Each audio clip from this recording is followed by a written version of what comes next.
नमस्कार और स्वागत है द स्टोरी बॉक्स में।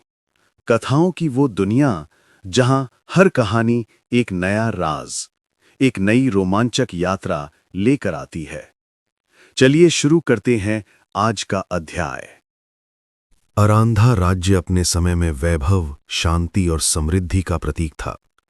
विशाल खाइयों से घिरा महल, ऊंचे प्राचीर, झरनों की ध्वनि और चारों ओर फैली हरी उपत्यकाएं, ये सब मानो किसी चित्रकार के दिव्य कैनवस से उतरा हुआ दृश्य हो।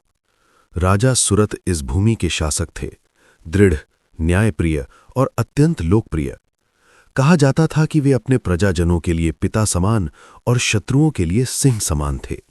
लेकिन दरबार की रोशनियों से बहुत दूर महल के एक कोने में एक रहस्य अंधकार की तरह पल रहा था। एक ऐसा रहस्य जिसके बारे में अभी तक राजा भी नहीं जानते थे।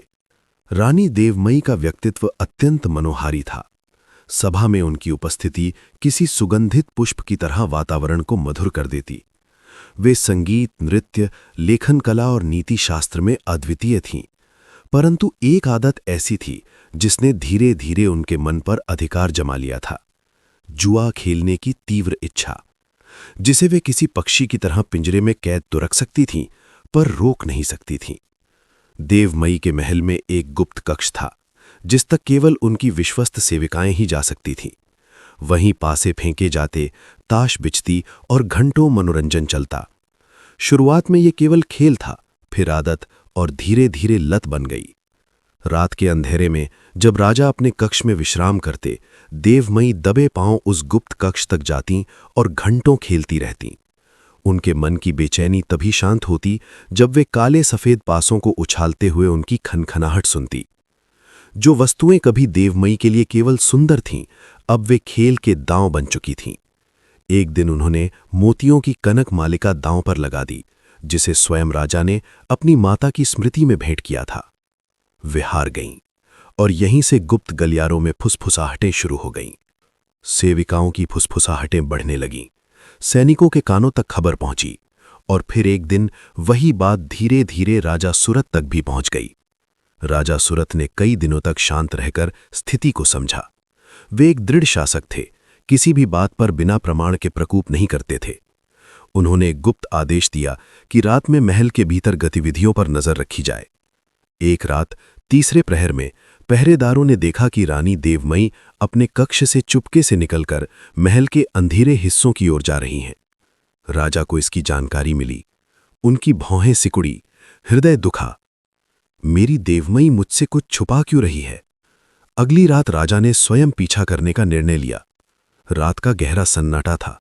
बादलों के कारण चंद्रमा की चांदनी कहीं खो गई थी। राजा सुरत चोगा ओढ़े दूर से रानी का पीछा कर रहे थे। देवमयी ने कक्ष का गुप्त दरवाजा खोला। अंदर दियों की पीली रोशनी, पासों की आवाजें, ताश के कार्डों की खटखट और हंसी मजाक। राजा ने ये सब सुना। उनका हृदय मानो किसी ने मुट्ठी में जकड़ लिया हो।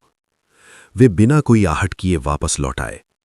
उनकी आंखों में दुख, आक्रोश और असहायता की तीनों की मिश्रित चमक थी। मेरी रानी, जुआ? मुझे विश्वास नहीं होता। अगली सुबह राजा ने रानी को अपने विशेष कक्ष में बुलाया। देवमयी आईं तो उनके चेहरे पर स्वाभाविक शांति और सौम्यता थी। वे अभी भी नहीं जानती थीं कि उनका रहस्य खुल चुका है। राजा ने शांत स्वर में कहा, देवमयी, तुम रात को कहां जाती हो? रानी चौंक गईं। उनकी उंगलियां कांपने लगीं। महाराज, मैं राजा ने बीच में ही रोक दिया। सच कहो देवमयी, मैंने सब देख लिया है। देवमयी की आंखों से आंसू ढलक पड़े। वे भूमि पर बैठ गईं। महाराज, मैं इस लत में डूब चुकी हूं। मैं चाहकर भी खुद को रोक नहीं पा रही। हर रात मेरे भीतर से आवाज आती है कि आज जीत जाऊंगी। पासों की आवाज मुझे बांध लेती है और मैं हारती ही जा रही हूं, चीजें भी और खुद भी। राजा सुरत के पास दो रास्ते थे, दंड या सहारा। उन्होंने दूसरा चुना। देवमयी, लत इंसान की गलती नहीं, उसकी कमजोरी होती है, और कमजोरी को मिटाने के लिए किसी प्रियजन का हाथ चाहिए, न कि किसी राजा का कोड़ा। रानी की आंखें अविश्वास से फैल गईं। आप मुझे दंड नहीं देंगे? नहीं, मैं तुम्हें बचाऊंगा। अगले ही दिन राजा रानी को लेकर जंगल स्थित एक प्राचीन आश्रम पहुंचे, जहां ऋषि भागीरथ मनोबल, संयम और मानसिक रोगों का इलाज करने में सिद्धहस्त थे। आश्रम सादा था। मिट्टी की कुटियां, हरे वृक्ष, नदी का मधुर स्वर। रानी ने जीवन में पहली बार इतना शांत वातावरण देखा। ऋषि ने कहा, राजन, जुए की लत मन की अस्थिरता और लालच से जन्म लेती है। इसका उपचार बाहरी नहीं, भीतरी है। देवमयी ने प्रण किया कि वे यहां रहकर खुद को बदलेंगी। यहीं से उनकी आत्मयुद्ध की शुरुआत हुई, एक ऐसा युद्ध जिसमें तलवारें नहीं बल्कि इच्छाएं भिड़ती थीं। जंगल में स्थित ऋषि भागीरथ का आश्रम शांत था, इतना शांत कि यहां हवा भी फुसफुसाहट में चलती थी। पेड़ों पर बैठी चिड़ियां सूर्योदय से पहले ही मधुर गान छेड़ देतीं और नदी का निर्मल प्रवाह मन को गहराई तक छू जाता। इस शांत वातावरण से देवमयी को शुरुआत में अनोखी बेचैनी महसूस होती, क्योंकि उनके हृदय में अभी भी जुए की उथल-पुथल बसती थी। देवमयी ने जब पहली बार आश्रम में कदम रखा तो उन्हें लगा जैसे राजा सुरथ ने उन्हें किसी दंड स्थल पर भेज दिया हो। इतना सादापन, इतना मौन और इतना आत्मनिरीक्षण, ये उनके लिए कठिनतम मार्ग था। ऋषि ने उन्हें आश्रम की एक छोटी सी कुटिया दी, मिट्टी की दीवारें, पत्तों का छप्पर और एक साधारण चटाई। रानी को महलों की चांदी की खटिया, रेशमी पर्दे और सुगंधित दीपकों की याद आई, पर उन्होंने मन को समझाया, ये मेरे उद्धार का मार्ग है। मुझे स्वयं अपने भीतर धंस चुकी आदत से बाहर निकलना होगा। मन की परीक्षाओं की शुरुआत। दूसरे ही दिन ऋषि भागीरथ ने रानी से कहा, देवमयी, लत केवल शरीर नहीं, मन और विचारों पर कब्जा करती है। इसका उपचार भी मन से ही होगा। तुमको 3 परीक्षाओं से गुजरना होगा: मौन की परीक्षा, संयम की परीक्षा, सेवा की परीक्षा। देवमयी ने उन्हें स्वीकार किया। उन्हें 7 दिनों तक पूर्ण मौन रहना था। न किसी से बात करना, न कोई निर्णय लेना, सिर्फ अपने मन की आवाजें सुनना। पहले दिन ही उन्हें भीतर से एक आवाज आई, चलो पासे उठाओ, थोड़ी देर के लिए खेलो, किसे पता चलेगा। वे चौंक उठी। मन की ये चीख कितनी तीव्र थी।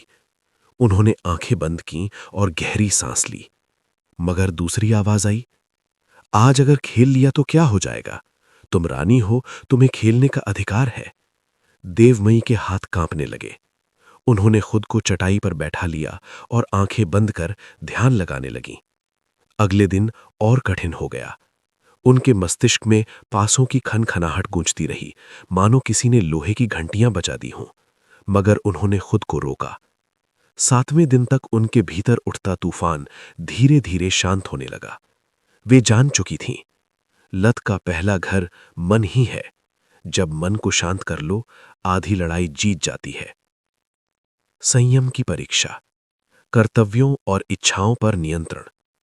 मौन के बाद शुरू हुआ संयम। ऋषि ने कहा, देवमयी, इच्छा जब तीव्र हो जाए तो मनुष्य खाली समय में वो किसी न किसी लालच में खिंच जाता है। तुम्हें कुछ दिन तक अपने आप पर कड़ा नियंत्रण रखना होगा। कोई भी ऐश्वर्य, कोई भी विशेष भोजन, कोई भी महलों जैसी सुविधा नहीं लेनी। देवमयी को मिट्टी की कुटिया में रहना, आश्रम का सादा भोजन खाना और हाथ से काम करना पड़ रहा था। हाथों में छाले पड़ गए, शरीर थक गया, पर मन, वो धीरे धीरे मजबूत होने लगा। एक दिन उनके सामने फिर एक परीक्षा आई। एक व्यापारी आश्रम में आया। उसने अपने साथ एक सुंदर चमकदार लकड़ी का डिब्बा लाया। डिब्बा खुला और उसमें ताश और पासे रखे थे। देवमयी का दिल जोर से धड़क उठा। उन्हें लगा जैसे पुराना ज्वालामुखी फिर फटने वाला हो। व्यापारी बोला, माता, ये ताश कार्यकारी कला मेरा पेशा है। मैं केवल ऋषि को दिखाने आया हूं। देवमयी की आंखें पत्तों पर टिक गईं। उनके भीतर से आवाज आई, बस एक बार छू लो, खेलने की जरूरत नहीं। हाथ में लेते ही मन को राहत मिलेगी। पर उसी समय उन्होंने अपने हाथ पीछे बांध लिए। उन्होंने नजरें फेर लीं। उन्होंने खुद को संयमित किया, जैसे कोई योद्धा अंतिम क्षण में अपनी तलवार रोक ले। ऋषि भागीरथ मुस्कुराए। राजनियां ताकतवर होती हैं, पर जो अपने भीतर की कमजोरी जीत ले, वही सच्ची महारानी कहलाती है। देवमयी की आंखों में हल्की चमक आ गई। उन्होंने महसूस किया कि वे सचमुच बदल रही हैं। इसके बाद शुरू हुआ सबसे कठिन अभ्यास। देवमयी को रोज गांव के लोगों और आश्रम के रोगियों की सेवा करनी थी। घाव साफ करना, काढ़ा बनाना, खाना परोसना, कपड़े धोना, बच्चों को पढ़ाना। एक रानी जो महल में कभी मिट्टी तक नहीं छूती थी, आज दूसरों की पीड़ा का स्पर्श कर रही थी। दिन भर का थकान उनके शरीर को तोड़ देता, पर जब किसी बीमार बच्चे के चेहरे पर मुस्कान आती या किसी बुजुर्ग की आंखों में आशीर्वाद चमकता, तो उनके भीतर एक नई ऊर्जा जन्म लेती। वे समझने लगीं, मन जितना जुए में डूबने से कमजोर होता है, सेवा में डूबने से उतना ही मजबूत। राजा सुरत और रानी के बीच दूरी, जोड़। आश्रम की इन परीक्षाओं के दौरान राजा सुरत भी समय समय पर रानी को देखने आते। वे दूरी से देखते कि रानी कैसे बदल रही हैं। वे कभी हस्तक्षेप नहीं करते थे, क्योंकि वे जानते थे कि ये युद्ध रानी का निजी युद्ध है। एक रात जब राजा आए, रानी खेत से लौट रही थी, थकी हुई पर मुस्कुराती हुई।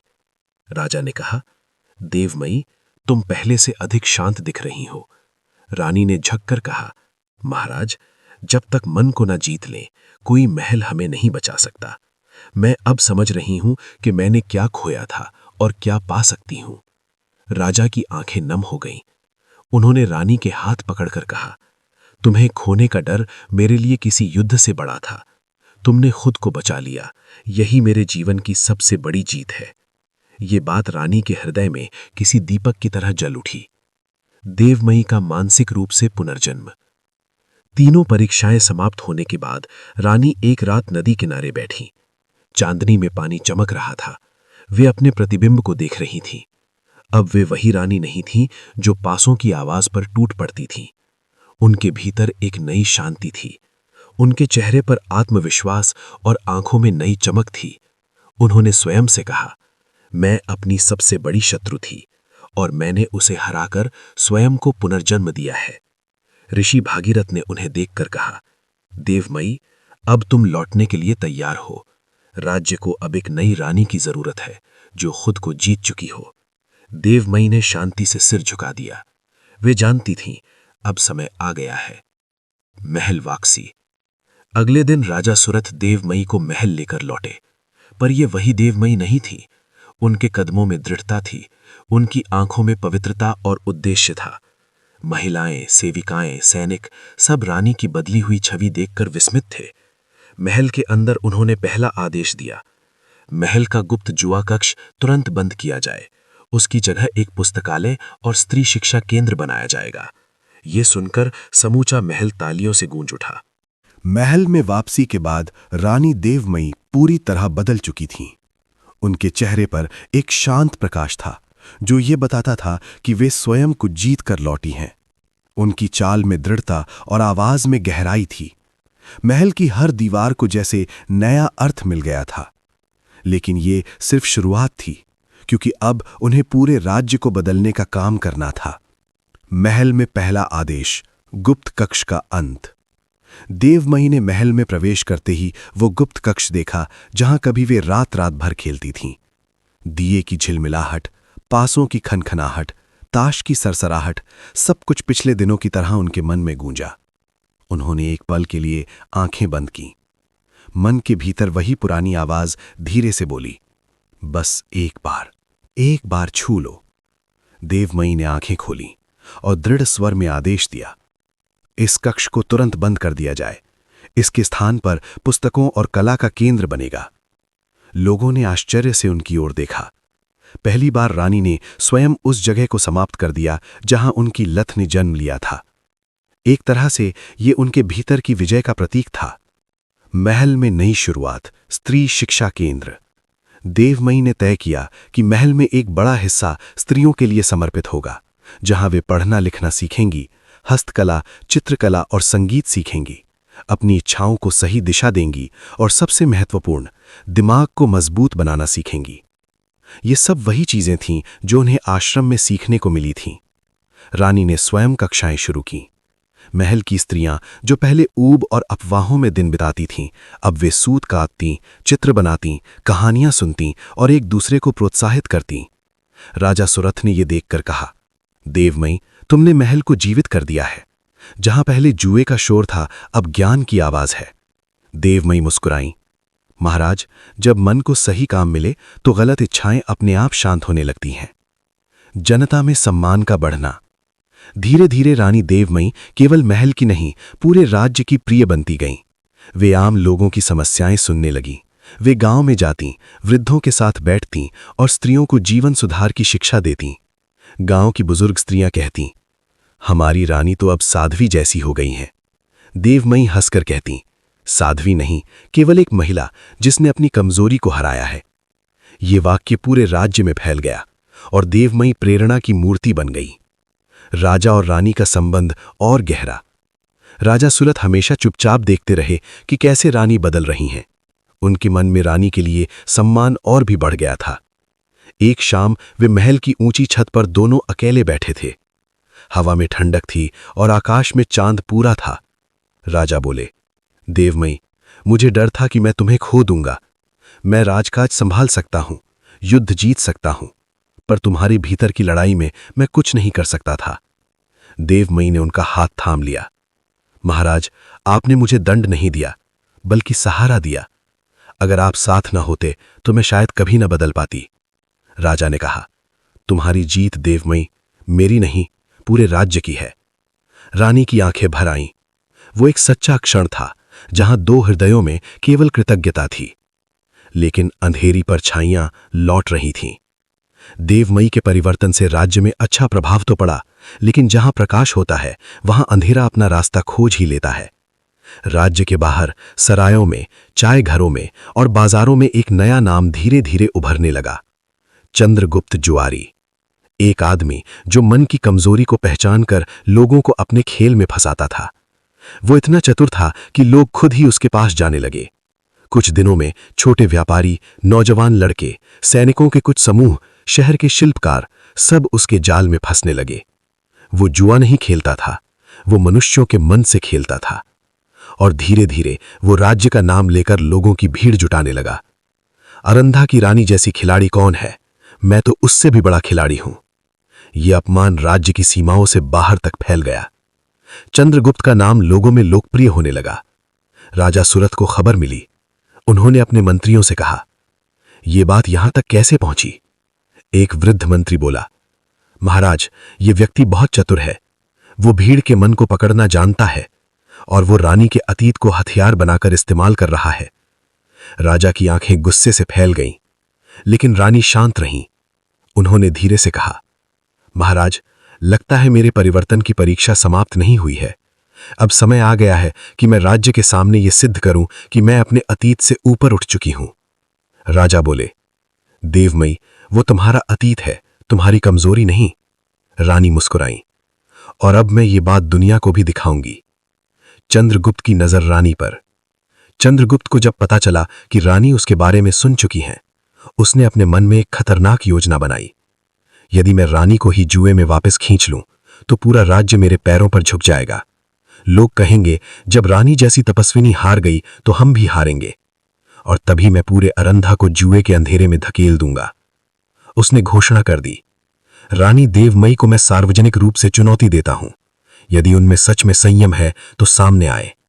राज्य में हलचल मच गई। लोग घबराए भी और उत्सुक भी। और यहीं से शुरू होने वाली थी देवमयी की सबसे बड़ी परीक्षा। चंद्रगुप्त की ये टिप्पणी दरबार में गूंजी और सभी दरबारी और नगरवासी स्तब्ध रह गए। उनके शब्दों में ऐसा दबाव था मानो पूरे राज्य का भविष्य केवल रानी के हाथों में टिका हो। रानी देवमयी ने चुपचाप अपने स्थान पर खड़े रहकर केवल अपने भीतर की आवाज को सुना। उन्होंने ये महसूस किया कि ये परीक्षा केवल जुए का खेल नहीं है, ये उनके अतीत, आत्मसम्मान और संयम की परीक्षा थी। राजा सुरथ ने दरबार की ओर देखा और धीमे स्वर में कहा, देवमयी, तुम्हारा निर्णय केवल तुम्हारा नहीं है, ये राज्य और प्रजा का भी अधिकार है।